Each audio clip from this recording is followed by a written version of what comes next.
Just as the invasion of the Thermian-held worlds are about to commence, the fleets of humanities receive a message, "Stand fast," quickly followed by another message that stated, "New information received. No further advancement until new information is received, verified, and decimated." The fleets of humanity were chomping at the bit to get this started, especially some of the drop troopers that were already primed and ready for launch, and now they have to be quite literally dragged out of their pods, and of course a little pissed off after the huge adrenaline dump that was coursing through their veins. Needless to say, the entire fleet questioned, "Okay, now what?" On every planet that held Fermian prisoners, the reaction to the news of invasion was the same. Each prisoner broke their silence and began to beg for the humans not to attack their worlds. When asked why, the amount of information that came out was insane. This was incredible, as to this point, everybody had just been silent, completely silent. Yet now with all this information, it all pointed in the same directions. As the fleets awaited a counterattack, the information was compiled very, very quickly. While the information is compiled, the fleets wait and wonder if they should just glass the planet and call it a day. Yet two of these sectors ended up sending messages to the human fleets that seemed to be waiting above them, close enough that even in the night sky they could see the ships just sitting there, like a spider in a web, just waiting. The messages were not the same from either of these worlds, but the meaning was the same. They said, "Either kill us or leave. A quick death is preferred to what you're doing to us." When the question of what the humans were doing besides just waiting in orbit, the message that came back made everyone on board the ships just cringe what they saw. These two planets in particular are simple colony worlds, worlds that have yet to be terraformed at all. They had been relying on supply drops simply to survive, and now the supplies are just not arriving, and the population is slowly starving. That is a slow and painful death to all the civilians on the surface. The message was sent back to Fleet Command, of course, but before any authorization was sent, a few dozen pallets of food might have accidentally been dropped off when a recon flight passed through the colonies right over top of them. Along with that, a few dozen water blivets might have just been misplaced and ended up on the surface. Also, a condenser unit, which is used to get water out of the air, seems to have been misplaced. Even though at any time they could receive word to drop in and just kill everyone, there is a point made by everybody that they still need to be human, show that they have some type of humanity left.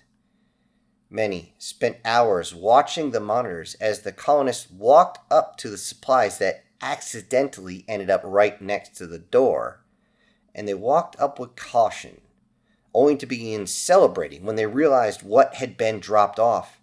The children especially dove into the food literally like a shovel, when the adults were more concerned with the machines that had been dropped off, trying to figure out what it was, and of course, how it worked.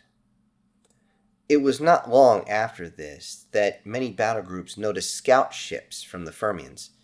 These scout ships jumped in, scanned the area, and left, seemingly just being there for maybe an hour at most, never sending out communications, just there, scanned, and gone. That was expected, though. What was not expected was the complete lack of counterattacks. The battle groups figured that the Fermians had written the colonies off as just completely lost and figured it wasn't worth the resources. The truth was something they really didn't expect. When the word finally reached the front lines, no one believed what they were hearing at first. yet they could not dispute the evidence, the mountains upon mountains of evidence they had. The Fians were not attacking the sentients or the bugs.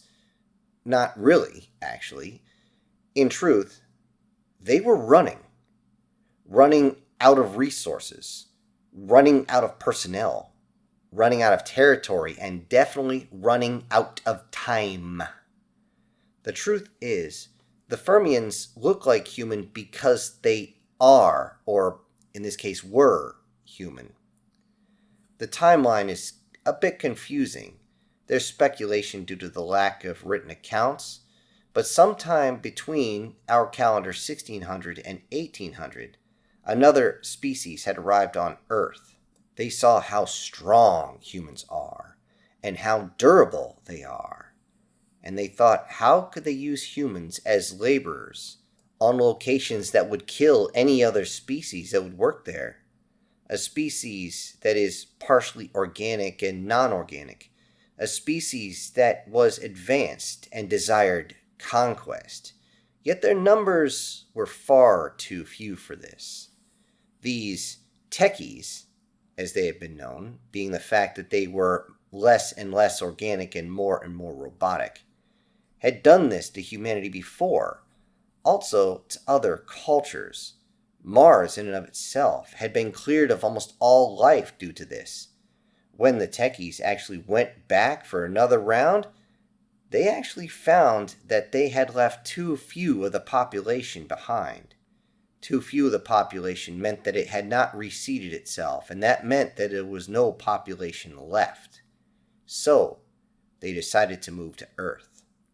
Multiple times they had actually arrived, each time causing massive fires, earthquakes, supervolcano eruptions, and there was even one time where they came down so fast that when they splashed down they caused a global flood. Each time learning from their mistakes on how to not destroy and end an entire species while they're trying to collect them. But this time, when they landed, the humans actually fought back and even protected the planet from cataclysm, yet for all their energy production, free energy from the air, the peaceful humans were still taken as they had not learned how to fight, not fully. Being that their free energy meant that they were at peace for so long, one could say that they were now the perfect slave culture. Yet because of this conflict, the humans that actually did try to fight back actually paused a cataclysm from happening, wiping off 90% of the personnel on the planet. This meant there were many more to take, and this also created another reset in humanity. However, they only took the adults. They left the young and a few pockets of adults. In doing so, they decided they would plant the seeds for a better crop next time they wanted more humans. Looking into unfiltered human history, they could find that it was true that humanity at one point went from a single language and single culture almost overnight to a patchwork species that seemed to be instantly warring against itself. Wars that seemed to forge humanity through battle. Wars that stripped away the weak. Wars that turned humanity from the peaceful, unified species to the conflict-driven, murdering motherfuckers they are today. Those that are called the Fians are actually descendants of those taken so long ago. The techies had figured that these survivors would die off after a while, as they'd done before. But those captured by the Fians adapted. They learned, and eventually they fought back. For a time, things were going great. Liberating worlds and carving their own place in the universe, since they didn't have the ability to totally cross over and find out where Earth was. The techies, however, had other plans besides a rebellion. The war between the Fians and the techies has been going on for centuries. For the Fians, it has not been going well. It has been going so poorly, in fact, that for every new colony, an old Fian world is lost. In order to slow down the techies, entire planets are stripped and completely sucked dry in order to make ships capable of delaying the techies. When asked about their claim of being masters of the universe, ordained by God, and all that, the Fermians simply said, "You have to look strong when you're weak, of course." This was a phrase all humans knew well. It wasn't the full phrase, but it was enough. But it also raised another question. Is that why no counterattack? The answer was a resounding yes. In fact, the losses suffered by the Fermians had actually weakened their militaries to the point of parity. The only thing allowing the Fermians to even slow down the enemy advance was those shield ships, most of which were destroyed fighting against the humans. At the end of the entire data packet was a message directly from FleetCom. The message was a video of the commander saying, "This war was never about conquest. This war was about desperation. As humans, we understand this. We also understand that we could not take this as truth based on simple words. We have sent recon ships into Fermian space. We have confirmed that what we are being told is the truth, and they are being hunted by those techies. When we attempted communication with these techies, they engaged our scouts without a single scrap of dialogue. The scouts that were able to scan the former Fermian worlds can confirm everything that they have informed us about. The logic is simple. Fermians are still technically human. The techies are at war with them. This means we are at war with the techies. We will not ask our allies to join our conflict. However, they will be welcome to stand beside us. If they choose, then the conflicts between our species will now end. I will say this in another fashion, in an old human phrase. He who shed blood with me shall be my brother. As of this time, I would like to announce that supply ships, terraforming ships, and reinforcements are heading to the front lines. Humanity wants for nothing now, as our technology has allowed us to reach so deep into the stars. Our technology has allowed us to be partially synthetic, to regenerate, rejuvenate. Our needs are all met, so we have no issue being magnanimous. One might wonder why we are willing and able to fight as we do. Well, we're still human. And one part of being human is to fight, not just to prove oneself, but to level our mind and our bodies. There's also the rage. Rage of another trying to take away something precious, to maltreat something innocent. One might see this rage and call it hate.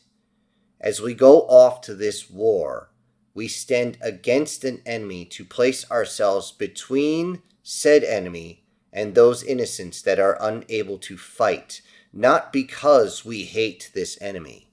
We never fight because we hate what is in front of us. That is a fool's gambit. We fight because we love what stands behind us. To those that are still unsure of this meaning, I end this with another old human phrase. If they stand behind you, protect them.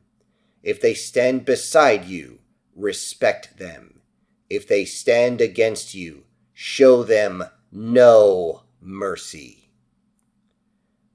The convoys of ships arrived as promised very shortly after that data packet was sent.